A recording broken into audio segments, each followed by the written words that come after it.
Paano ka lalaban kung hawak ka niya sa leeg? Paano ka papalag kung bala ang kanyang panlaban?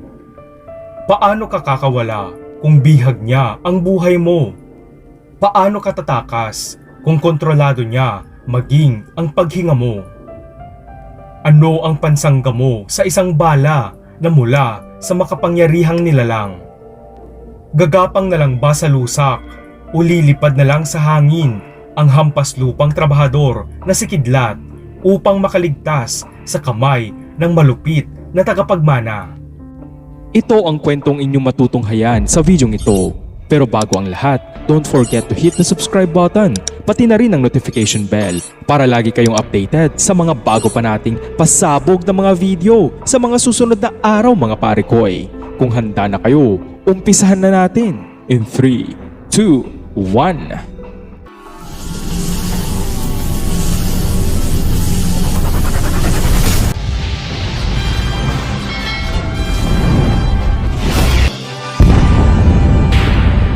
Sa isang malawak na hasyenda sa isang bayan sa probinsya ay naninilbihan bilang matador ang masipag at tapat na trabahador na si Kidlat.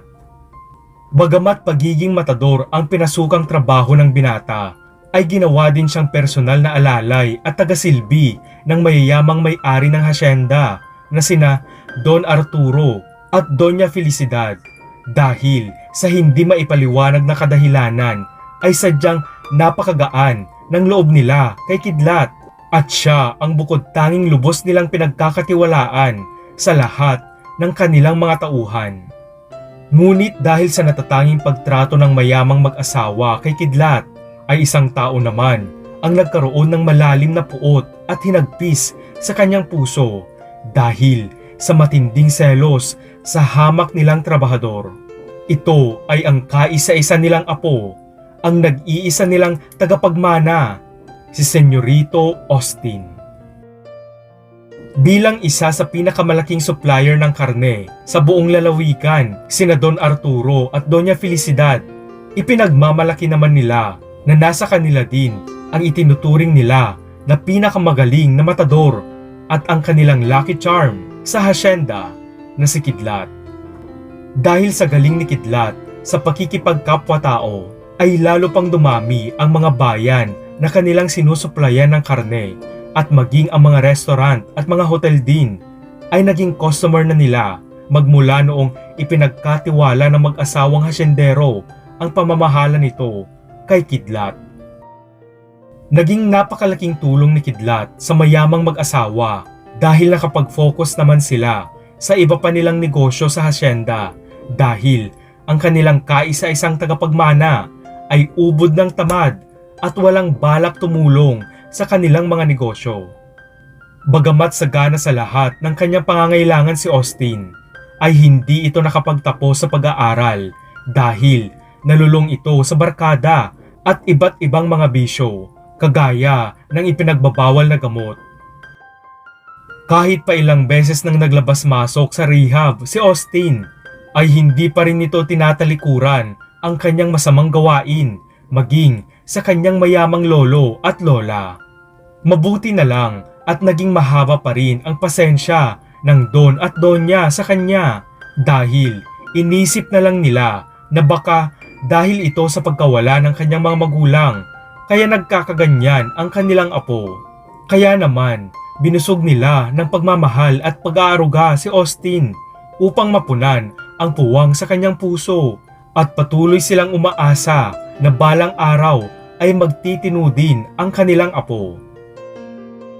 Isang araw, habang nagkakatay ng baka si Kidlat, ay biglang dumating ang noon ay katakatakang maamo at mabait na si Austin. Kidlat, ano kayang nakain ng senyorito natin ngayon? Nakakapanibago no? Nakangiti siya ngayon at binabati ang mga trabahador. Iba yata ang nabatak niya ngayon ah. Nagtatakang wika ng trabahador na si Nelson. Sana nga, ganyan palagi ang si Senyorito para naman makapagpahinga sa pantitrip niya itong si paring Kidlat natin. Ewan ko ba kung bakit ang init ng dugo niya kay Kidlat. Palagi niyang minumura ng walang dahilan.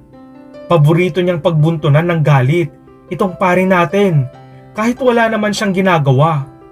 Ewan ko ba dyan? Ang lakas ng tama. Sunod ding wika ng isa pang trabahador na si Godo. Mabuti pa, manahimik na lang tayo. Baka marinig pa tayo niyan. Huwag na kayong mag-alala sa akin mga pare. Sanay na ako dyan. Hindi ko na nga yan iniisip. Ang mahalaga sa akin ay napakabuti sa akin ng lolo at lola niya. Kanino kaya nagmana si Senyorito Austin, no? Kung gaano kabait sina Don Arturo at Doña Felicidad, ganun naman kasama ang ugali ng apo nila. Medyo naluluhang wika ni Kidlat. Good morning mga alipin. Oops, joke lang. Mga kababayan, mga kaibigan, kakampi, kabalitaan, whatever. Ano bang gusto nyong itawag ko sa inyo para hindi kayo mainsulto? Oops, joke ulit. Bakit nakatulala kayo dyan? Hindi nyo ba ako babatiin? Ha?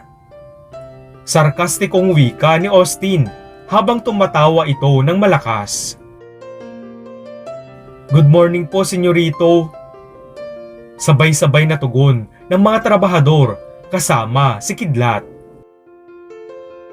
Hoy, ikaw Kidlat, ipagkatay mo ako ng isang baka at isang baboy dahil nagbiyahe sina lolo at lola.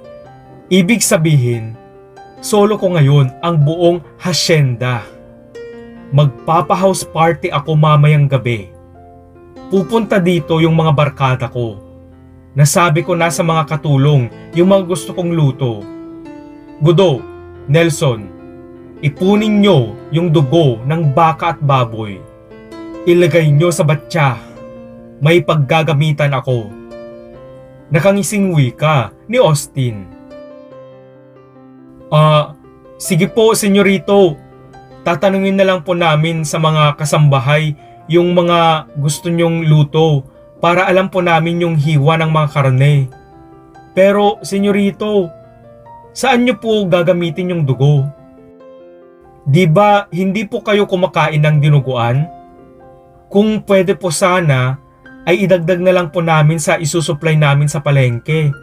Madami din po kasi tayong order ng dugo sa mga palengke. Magalang na wika ni Kidlat. Alam mo Kidlat, mabait ako ngayon. Di ba? Hindi ba halata?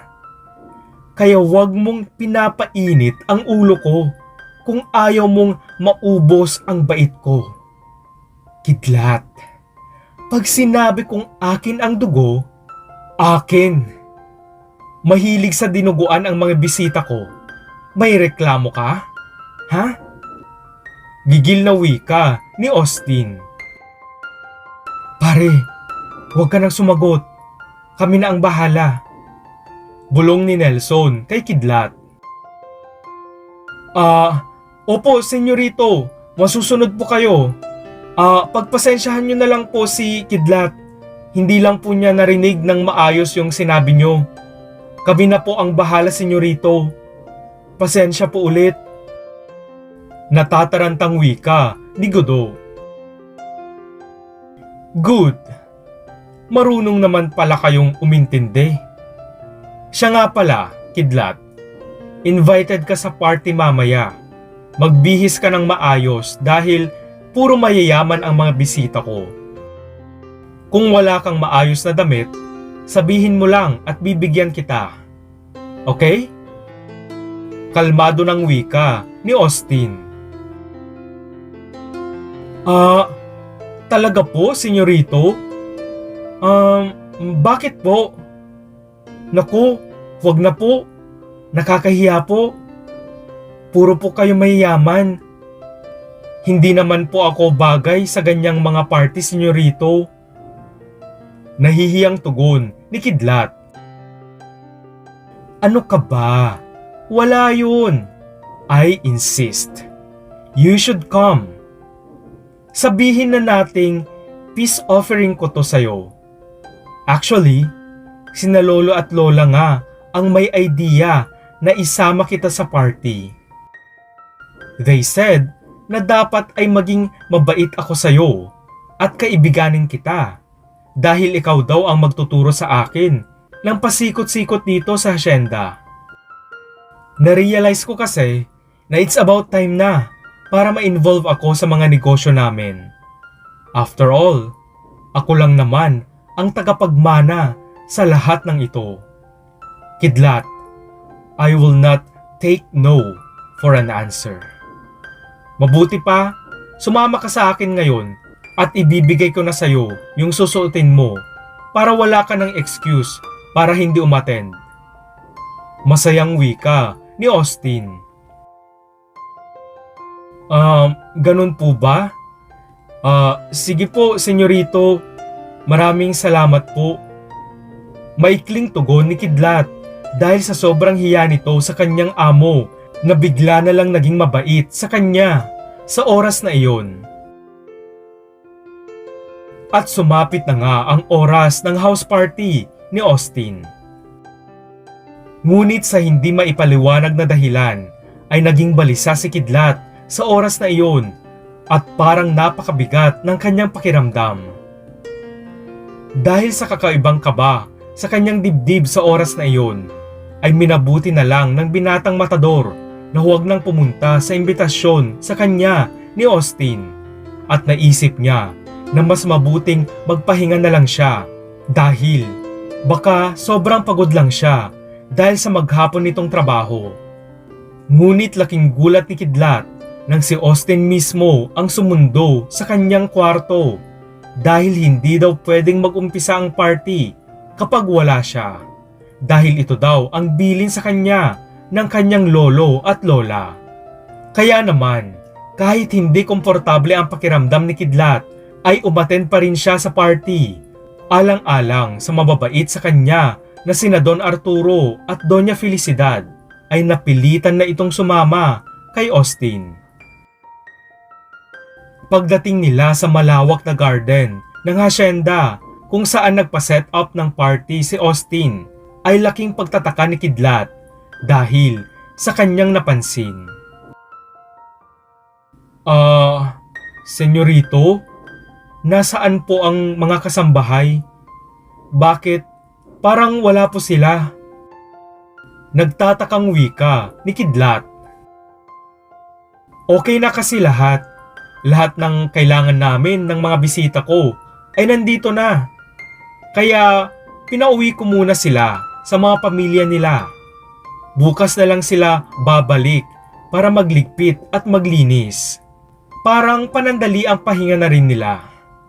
Total, mga tropa ko lang naman ang bisita, kaya wala naman silang gagawin tonight. Pati na rin lahat ng utusan at mga driver, pinauwi ko na rin. Yun kasi ang bilin ni lolo at lola sa akin eh. Kaya sinunod ko lang. Seryosong tugon ni Austin. At hindi nagtagal. Everyone, my special guest is finally here. Alam nyo guys, itong si Kidlat ang paborito ni na lolo at lola.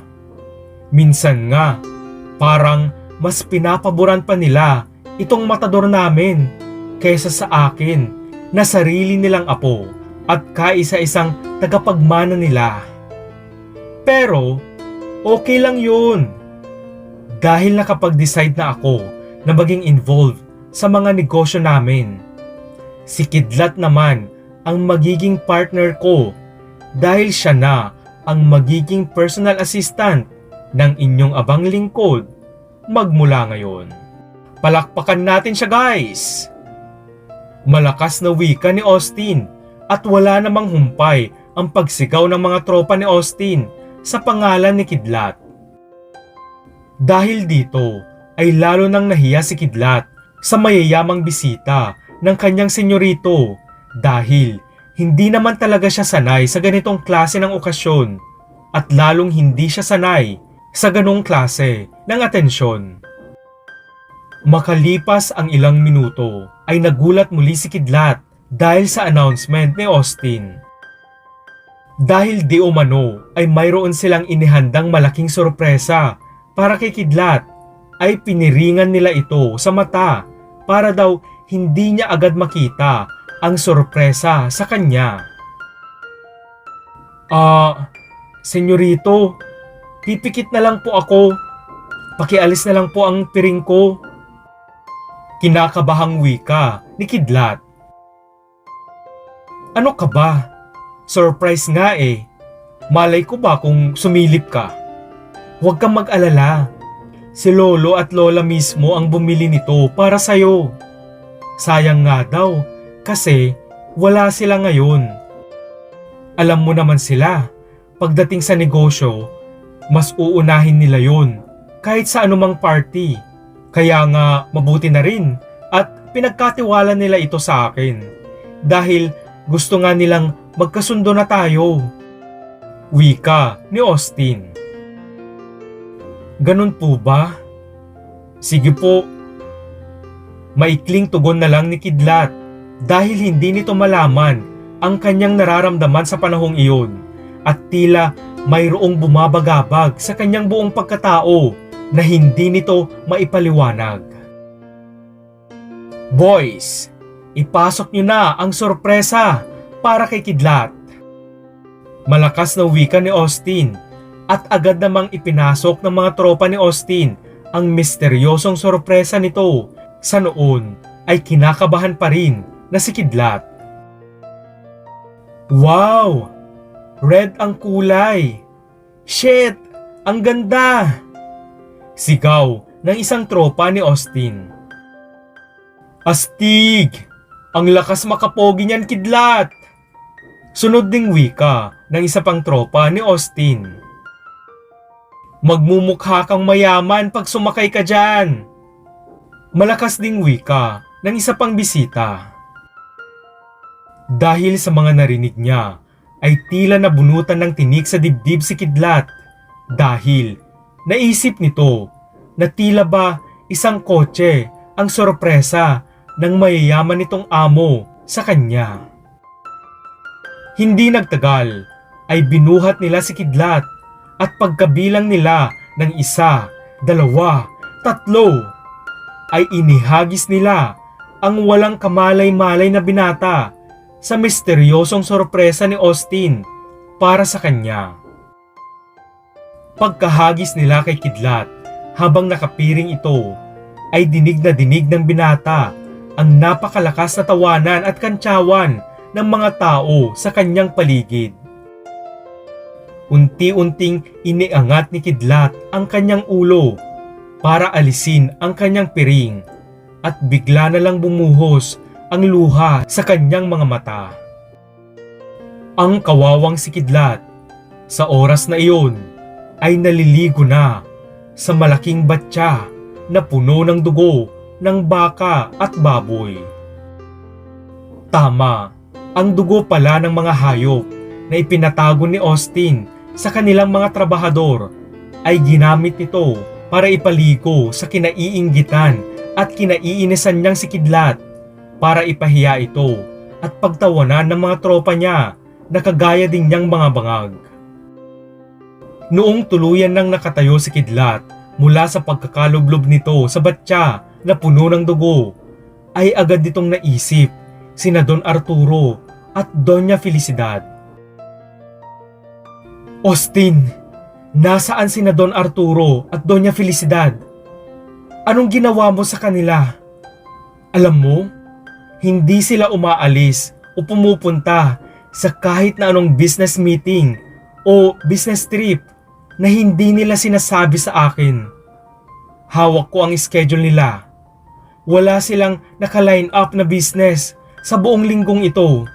Kaya kung sakali man na may biglaan silang meeting, dapat, alam ko, dapat sinabi nila sa akin. Austin, Lolo at Lola mo sila. Kung galit ka sa akin, huwag mo silang idamay.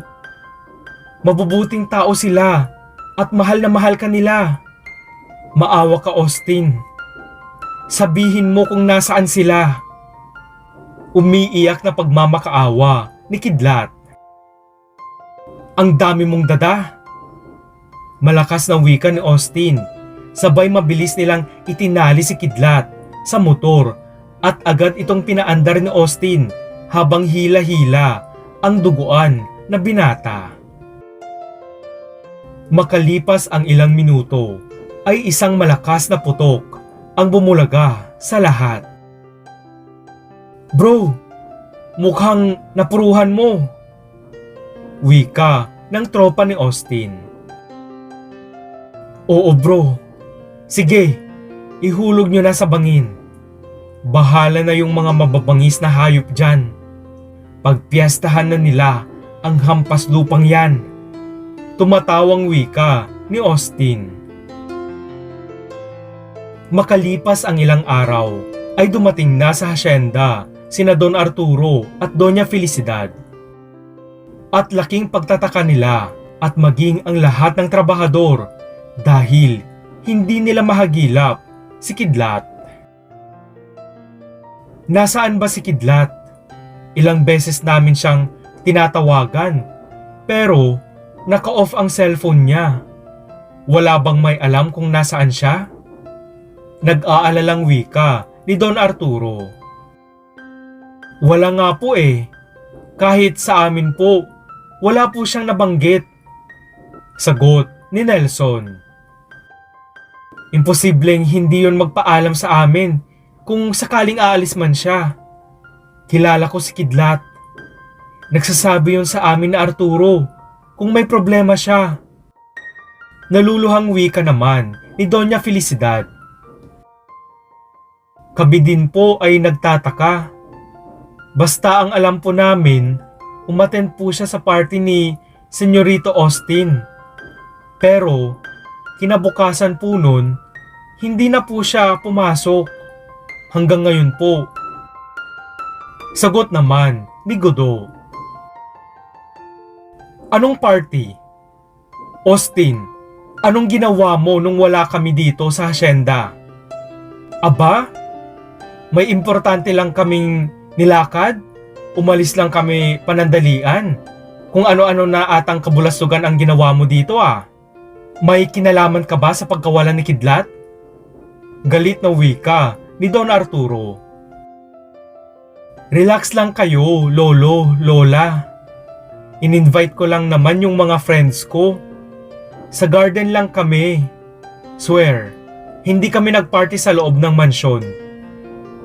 Walang nasira doon, promise. Simple hangout with friends lang.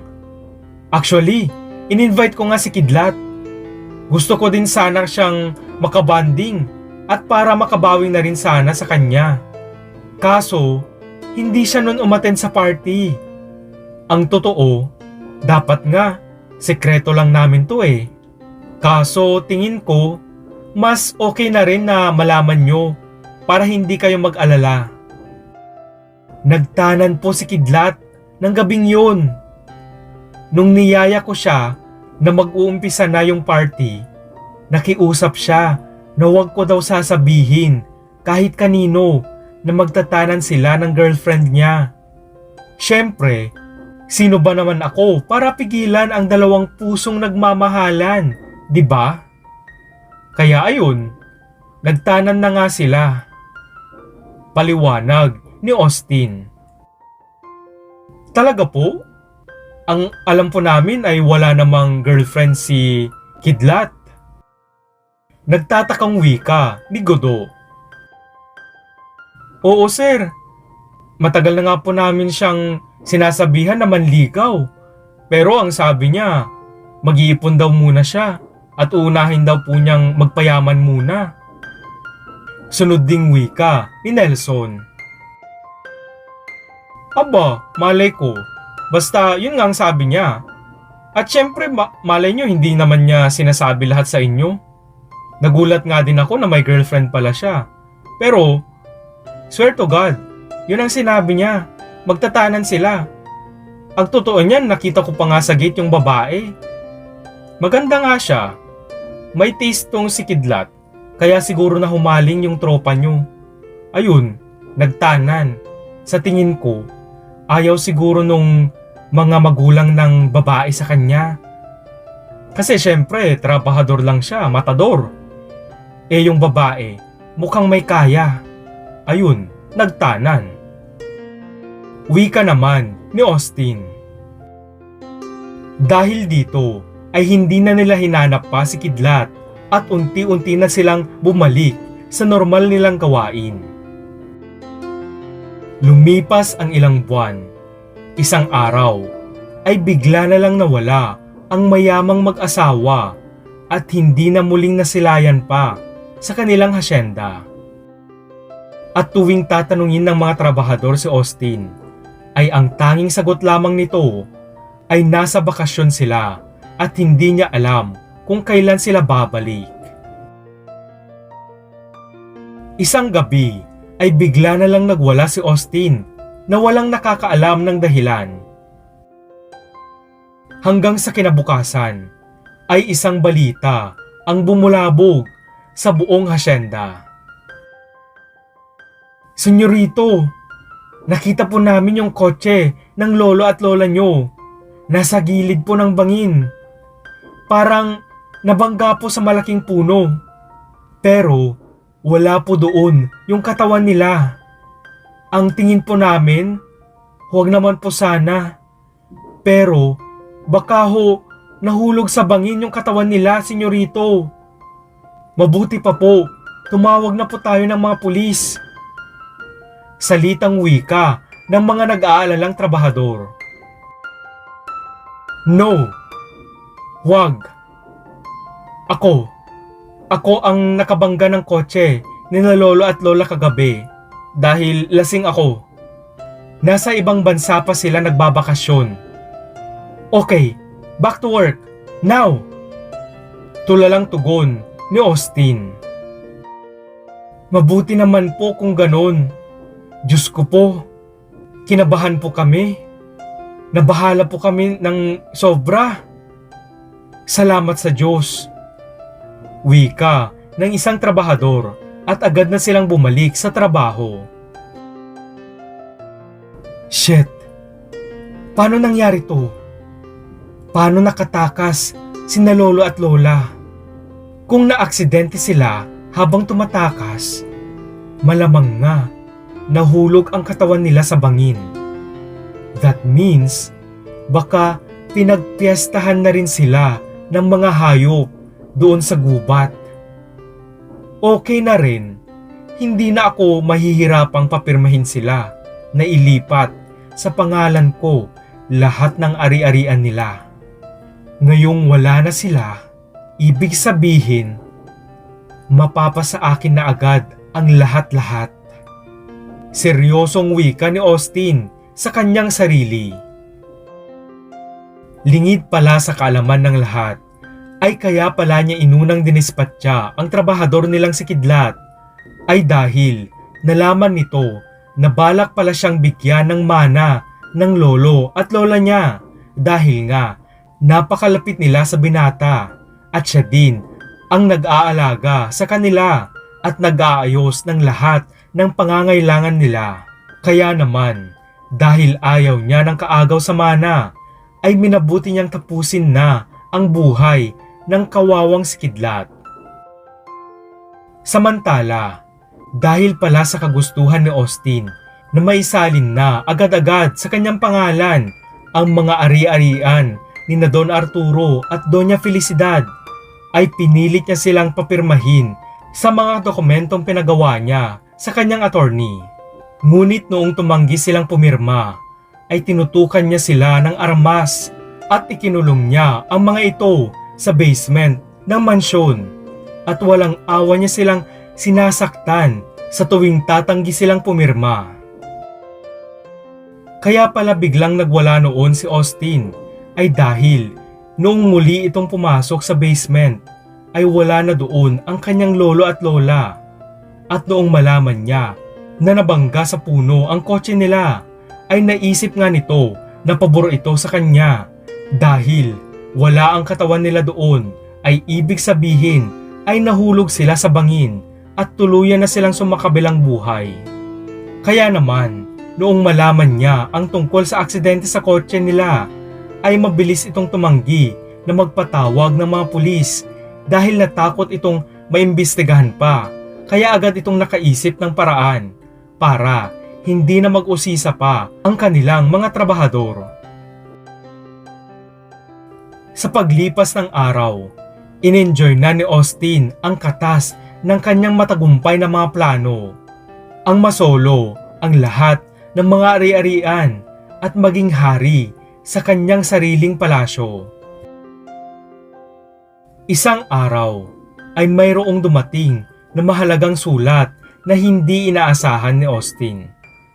Ito ay isang notice na nagsasabing kailangan nang umalis si Austin sa hasyenda sa lalong madaling panahon dahil ayon sa sulat ay mayroon na daw bagong nagmamay-ari ng hasyenda at mansyon nito. "Senyorito, may dumating po. Nasa gate sila. May abogado at mga pulis po. Kaya napilitan na po akong papasukin sila. Nasa loob daw po ng sasakyan ang bagong may-ari ng mansyon at hasyenda." Aligagang wika ng gwardya. "Anong kalokohan to?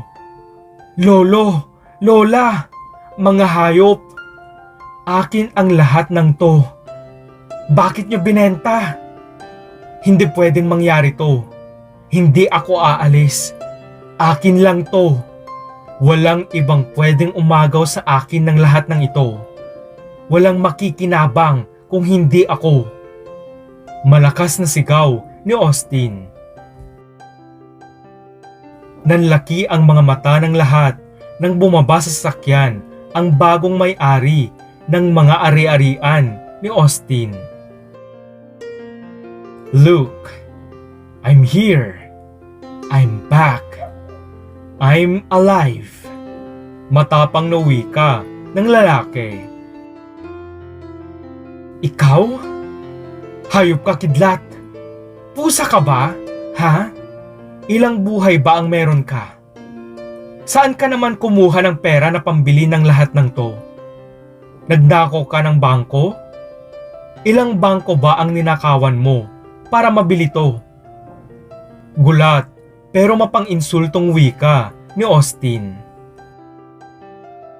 "Mali yata ang mga tanong mo, Austin. Di ba dapat ang tanong mo ay paano na ibenta ng lolo at lola mo sa akin ang mga ari-arian nila? Nasaan yung binayad ko sa kanila? Or parang ang dapat na tanong mo ay nasaan ba talaga sina Don Arturo at Doña Felicidad? Nasaan ba talaga ang lolo at lola mo, Austin? Anong ginawa mo sa kanila?" Tusong tugon ni Kidlat. "Ulol ka, Kidlat. Walang hiya ka. Hindi mo ako matatakot. Wala ka namang alam dahil walang laman yung utak mo.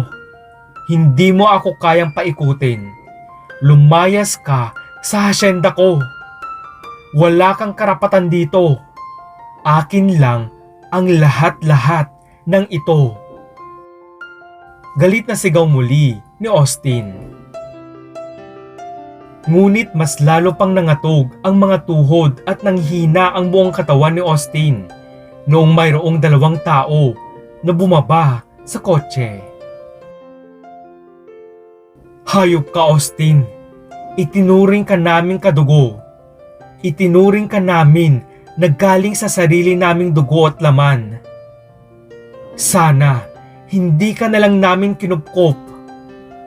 Umiiyak na wika ni Don Arturo, sabay sinapak nito sa mukha si Austin.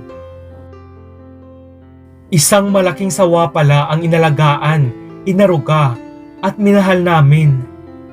Matapos ang lahat, Austin, ikaw din pala ang papatay sa amin para lang makuha mo agad yung pesting mana mo." Lumuluhang wika naman ni Doña Felicidad habang pinagsasampal naman niya ng malakas si Austin. At dito ay ikinwento na nila ang buong katotohanan sa pagkatao ng walang utang na loob at ingrato na si Austin. Lingid sa kaalaman ng lahat, si Austin pala ay anak ng dati nilang kasambahay na nabuntis ng kanyang kasintahan na trabahador din sa hasyenda. Subalit isang araw ay bigla na lang nawala ang kasambahay at trabahador na mga magulang ng noon ay baby pa na si Austin at hindi na sila muli pang nagpakita at nagparamdam para balikan ang bata. Kaya naman, imbis na dalhin sa bahay ampunan, dahil wala namang anak ang mayamang mag-asawa, ay minabuti nilang kupkupin na lang si Austin. At dahil nabinyagan na si Austin noon, ay minabuti na lang nila na hindi muna i-adopt legally ang bata dahil naisip nila na baka biglang balikan ito ng kanyang mga tunay na magulang. At habang inaantay ang baka sakaling pagbabalik ng mga tunay na magulang ng bata, ay pinalabas na lang nila kay Austin na ang anak nila ay ang kanyang ina para hindi na siya magtanong kung bakit iba ang kanyang apelyido. At sinabi din nila kay Austin na nagkaroon ng error sa kanyang middle name sa kanyang birth certificate at ipapaayos ito sa kanilang abogado. Ang balak dapat ng mayamang mag-asawa ay pagtungtong ni Austin sa edad na 25 years old ay i-a-adapt na sana nila ito legally kapag hindi pa rin siya binalikan ng mga tunay niyang magulang. Ngunit bago pa man ito sumapit, ay tuluyan na ngang inilabas ni Austin ang kanyang tunay na ugali.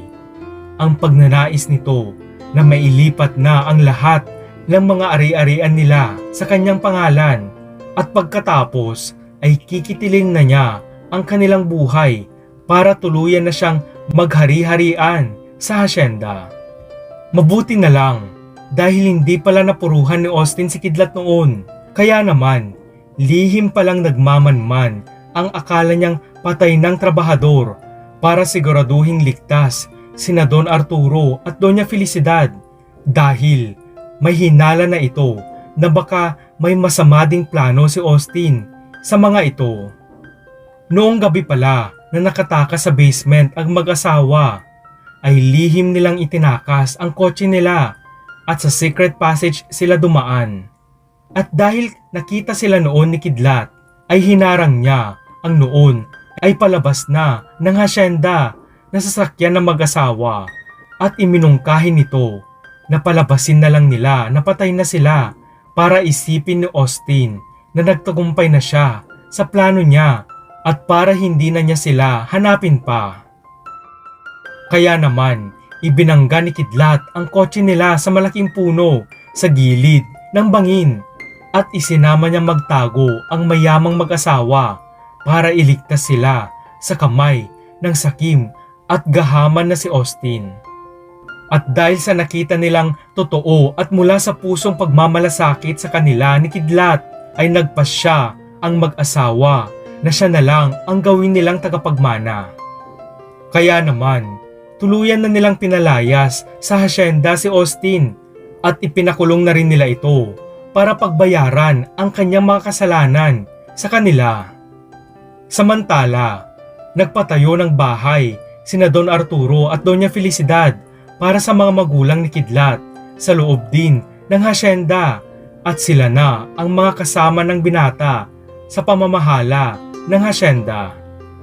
Nagpatuloy sa paglago ang mga negosyo ni Don Arturo at Doña Felicidad habang katuwang nilang namamahala sa mga ito ang kanilang lucky charm, ang busilak ang puso at may tapat na hangarin sa kapwa na si Kidlat. Salamat muli mga parekoy. Kung nagustuhan nyo ang videong ito, ay huwag na kayong mahiya na magbigay ng isang like. At kung bago ka lang sa aking channel, don't forget to hit the subscribe button, pati na rin ang notification bell para lagi kayong updated sa mga bago pa nating pasabog na mga video sa mga susunod na araw mga parekoy. Hanggang sa muli, salamat!